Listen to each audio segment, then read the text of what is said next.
Bienvenue dans Maison rangée, esprit léger. Moi, c'est Amandine. Je suis passionnée de rangement et d'organisation. Et ici, je te partage mes astuces pour une maison bien organisée et un esprit plus léger. On va désencombrer, optimiser ton espace et simplifier ton quotidien. Allez, c'est parti. Transformons ensemble ta maison et ton organisation. Hello et bonne année 2025. Officiellement, voilà, c'est le premier épisode de l'année aujourd'hui et je suis ravie de vous retrouver vraiment. Ça me fait extrêmement plaisir de toujours être là et pour cette année encore, vous promettre un épisode par semaine sur l'organisation, le rangement, etc. Je voulais aussi faire un petit point sur ma situation. Personnellement, j'ai dû reprendre un travail salarié puisque mon activité dans le home organizing ne me fait pas vivre encore. J'ai aussi envie de changer, mes accompagnements puisqu'aujourd'hui j'étais plus dans l'accompagnement en présentiel, donc je venais chez vous, vous aider à vous organiser.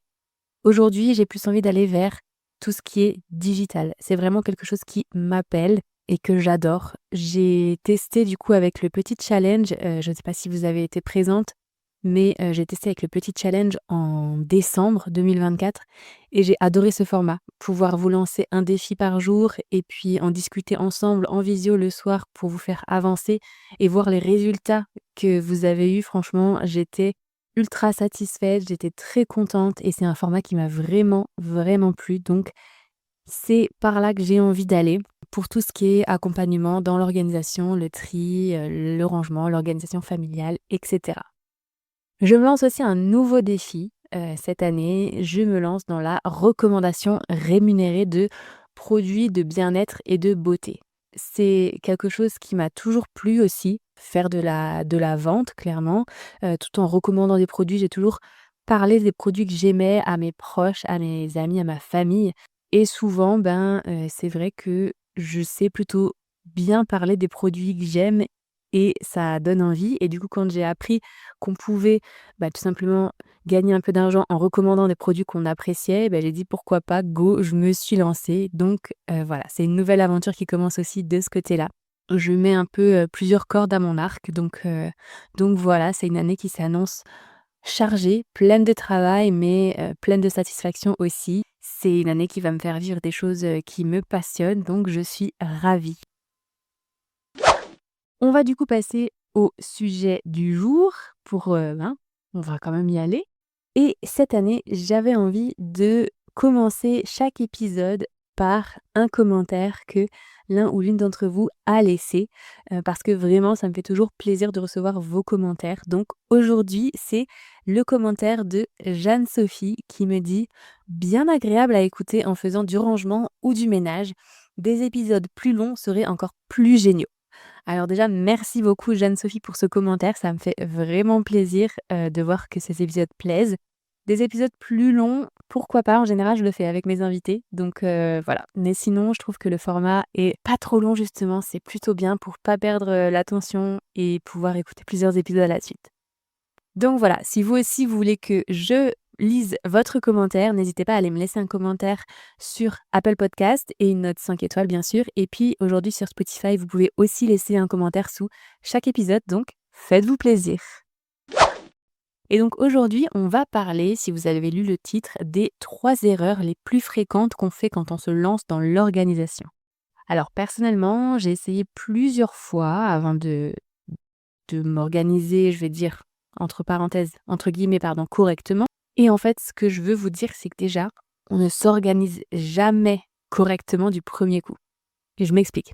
On peut faire plein d'essais, se dire: «OK, là, j'ai envie d'organiser ça comme ça, je pense que ce sera bon, ça va marcher».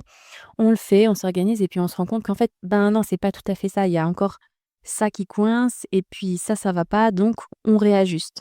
C'est important de savoir justement, que notre organisation, elle peut être adéquate à un moment donné, mais elle peut tout à fait évoluer.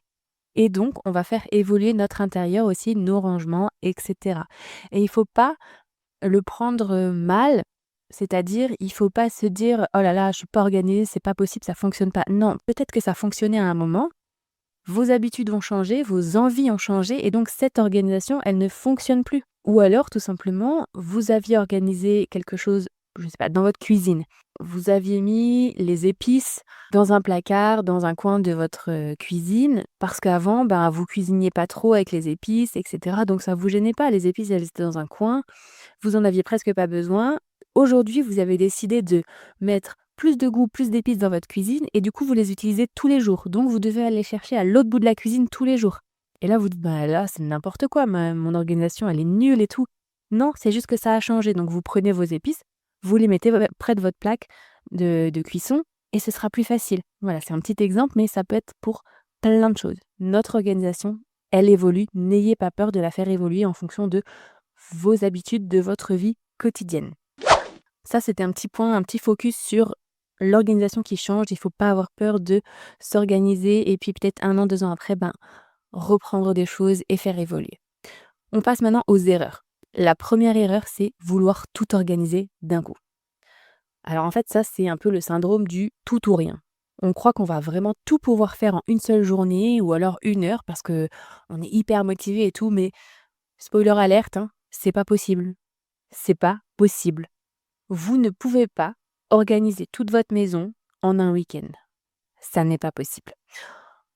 En commençant à organiser chez moi, je voulais aussi tout réinventer, tout révolutionner, alors que je commençais tout simplement juste à m'organiser et je commençais tout en même temps. Résultat, j'ai eu une grosse perte de motivation quand on voit le bazar en fait qu'on accumule en milieu de journée, dès la première journée. On a l'impression qu'on va jamais s'en sortir. Et du coup, on refout tout dans les placards et on abandonne tout. Donc vraiment, le petit conseil, moi, c'est se concentrer sur une seule zone ou une seule tâche à la fois. N'allez pas commencer 50 choses à la fois. Ne commencez pas trop gros. Utilisez la technique des petits pas, surtout quand vous travaillez seul, parce que seul, on avance moins vite, on le sait, c'est sûr et c'est complètement faisable. Je dis pas que c'est pas faisable, mais c'est faisable si on décortique le travail. Vous pouvez très bien vous faire un plan d'action. Ça paraît idiot, mais ça marche. En fait, vous allez diviser votre tâche principale. Par exemple, c'est organiser votre cuisine. Je reprends la cuisine, c'est assez simple, tout le monde a une cuisine, voilà. Vous voulez organiser votre cuisine. Vous allez diviser ça en plusieurs tâches. Ok, aujourd'hui, je fais mes tiroirs d'épicerie ou mes placards d'épicerie. Le week-end prochain, je fais la vaisselle. Et le week-end d'après, je fais tout le reste des placards. Ça sert à rien si vous avez du temps, ça sert à rien de diviser en trop petites catégories. Mais voilà, tout faire d'un coup, ça peut, pour les premières fois en tout cas, être beaucoup trop. Donc n'ayez pas peur de diviser en petites catégories. Vous pouvez très bien commencer par le tiroir à bazar. Et ensuite, aller plus loin, dire ok, je fais toute la nourriture et le week-end d'après, je fais tout ce qui est matériel. Dans une cuisine, ça peut être très bien. Et donc, vous sortez toute la nourriture, vous triez toute la nourriture, vous rangez la nourriture. Si vous pensez que la nourriture n'ira plus ici, vous la laissez. Si pendant 1 semaine, il y a un petit peu plus de bazar, c'est pas grave. Tant que vous restez motivé et que vous allez au bout. Vous allez voir, en fait, quand vous allez y aller tranquillement, vous allez moins vous décourager. En fait, au contraire, vous allez vous motiver parce que vous allez avoir l'impression d'avancer. Vous allez voir des petits résultats au fur et à mesure. Et quand vous aurez le grand résultat devant vous, vous serez encore plus fier de vous. Petite pause rapide pour te parler de mon guide de l'organisation. C'est 25 conseils qui m'aident à rester organisé au quotidien.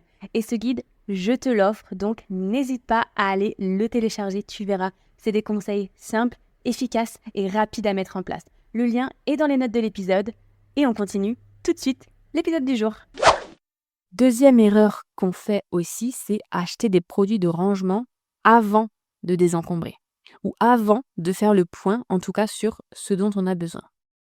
C'est une erreur vraiment très fréquente chez beaucoup de femmes que j'ai accompagnées. En fait, c'est les boîtes qui s'accumulent à la maison. Vous avez des tonnes de boîtes à la maison et en fait, elles servent à rien. Donc, ça vous fait encore plus de bazar. Vous avez envie de vous organiser, alors du coup, vous achetez des contenants pour organiser vos objets. Surtout aujourd'hui, on a des Ikea, on a des Action, on a des BM, des But, machin, etc. Et ils nous vendent des contenants magnifiques, utiles, très bien pensés pour la plupart. Mais si on n'en a pas besoin, on n'en a pas besoin. Donc en fait, vous pensez que vous évaluez à vue d'œil ce dont vous avez besoin. Et en fait, une fois que vous avez désencombré, trié, soit vous avez plus assez pour remplir ces boîtes, soit en fait elles vont pas du tout dans vos meubles et du coup, vous l'utilisez pas. Ça, c'est parce que, vous connaissez pas les dimensions de vos meubles et que avant de trier, vous ne savez pas ce que vous allez garder. Vous avez l'impression que vous allez tout devoir remettre, mais non. Le but, c'est ne pas de tout remettre, c'est d'en enlever une bonne partie. Donc avant, il faut trier. En triant, vous allez supprimer un peu, beaucoup, énormément d'objets et vous n'aurez pas à organiser ces objets. Donc vous n'aurez pas à leur trouver une place. Donc par exemple, vous allez aller acheter 15 boîtes de rangement pour vos vêtements. Mais finalement, quand vous triez vos vêtements, vous en avez besoin que de 10. Et il vous en reste 5 sur les bras. Et elles vont nulle part ailleurs. C'est inutile et c'est de l'argent ici de clairement perdu. Donc vous commencez à trier et ensuite vous voyez comment vous allez organiser. Vous faites, pourquoi pas, de l'organisation avec des boîtes de récup, des cartons, etc. Ensuite, vous prenez les mesures et ensuite vous pouvez aller acheter ce qu'il vous faut avec les bonnes mesures, le nombre de boîtes qu'il vous faut, etc. C'est comme ça que vous allez réussir à organiser correctement avec les bons contenants et ça fera propre tout de suite. La troisième erreur, c'est imiter une méthode qui ne vous correspond pas. Alors, je voudrais insister clairement sur l'importance de personnaliser votre organisation. Réfléchissez à vos habitudes. Moi, c'est comme ça que je fonctionne. Je pose toujours des questions à mes clientes sur leur quotidien, leurs habitudes, leur vie, leur famille, comment elles utilisent les pièces qu'elles veulent ranger, etc. Je ne vais pas organiser chez une cliente comme chez une autre. Je m'adapte à leurs habitudes. Il faut que l'organisation s'adapte à votre quotidien et pas l'inverse. Il ne faut pas organiser votre vie, votre maison selon ce que vous voyez sur les réseaux. Ça peut ne pas vous convenir du tout. Si vous utilisez des techniques qui ne vous correspondent pas, vous allez avoir du mal à tenir l'organisation sur le long terme. Et ça, c'est certain. J'ai fait un épisode sur ce thème, si vous voulez aller l'écouter pour réfléchir un peu à plusieurs points de votre organisation. C'est l'épisode 30, je vous mettrai le lien dans les notes de l'épisode. Vous allez voir, ça va déjà vous aider à vous poser 2 ou 3 questions sur comment vous aimez que les choses soient organisées pour justement pouvoir l'appliquer chez vous. Je vais vous donner un exemple concret. Donc, la méthode que moi, je vous ai montrée sur les réseaux, elle peut être inspirante. Vous pouvez vous dire, c'est génial, je vais faire comme elle, etc. Mais elle n'est peut-être pas du tout adaptée à votre mode de vie. Ou alors, ce rangement que vous avez vu sur Pinterest, il est génial, il est magnifique, mais du coup, son utilisation, elle n'est pas adaptée à vos besoins. Je ne sais pas, ça peut être un meuble, il y a plein de petits tiroirs, faciles à ouvrir, etc. Et vous avez un enfant en bas âge qui va venir mettre le bazar à l'intérieur, donc pas du tout optimisé. Un petit conseil, identifiez vos besoins à vous. Faites votre propre recherche sur comment vous aimez que les choses soient organisées, sur ce dont vous avez besoin. Faites ce travail et cherchez comment utiliser la pièce que vous voulez réorganiser. Vous pouvez très bien noter les points forts qui fonctionnent pour les garder et puis à l'inverse, noter ceux que vous voulez améliorer. Par exemple, vous êtes satisfait de comment votre coin épicerie est organisé, donc ça, vous n'allez pas y toucher, c'est accessible, c'est facile, ok, nickel. Par contre, au niveau de la vaisselle, vous faites beaucoup trop de déplacements pour la ranger, vous en avez aux 4 coins de la pièce et du coup, vous perdez beaucoup de temps quand vous rangez votre lave-vaisselle, par exemple. Donc, vous savez que ça, vous allez l'améliorer en rassemblant la vaisselle à un seul endroit. Et ça, c'est seulement en réfléchissant à vos habitudes de vie que vous allez trouver ce qui peut être amélioré.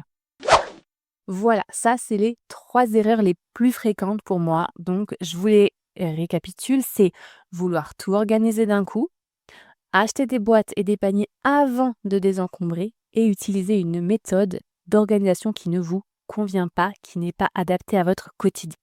Petit défi, choisissez une petite zone de votre maison et organisez-la de manière simple et personnelle. Réfléchissez à ces 3 erreurs dont je vous ai parlé et organisez cette petite zone en y pensant. Je vous invite du coup en commentaire à me dire si vous avez déjà fait ces erreurs en voulant désencombrer chez vous, parce que vraiment, je pense que c'est des erreurs très communes. J'ai personnellement fait les 3. Donc, j'attends vos commentaires et je vous dis une bonne semaine et à bientôt. Bye bye! Merci beaucoup d'avoir écouté cet épisode jusqu'à la fin. J'espère qu'il vous aura été utile et qu'il vous aura appris quelques petites choses. Et si c'est le cas, vous pouvez me laisser un petit commentaire et une note 5 étoiles, ce qui va beaucoup m'aider à faire connaître le podcast à d'autres personnes et peut-être aider encore plus de monde. Merci encore pour cette écoute. À bientôt dans le prochain épisode. Bye bye!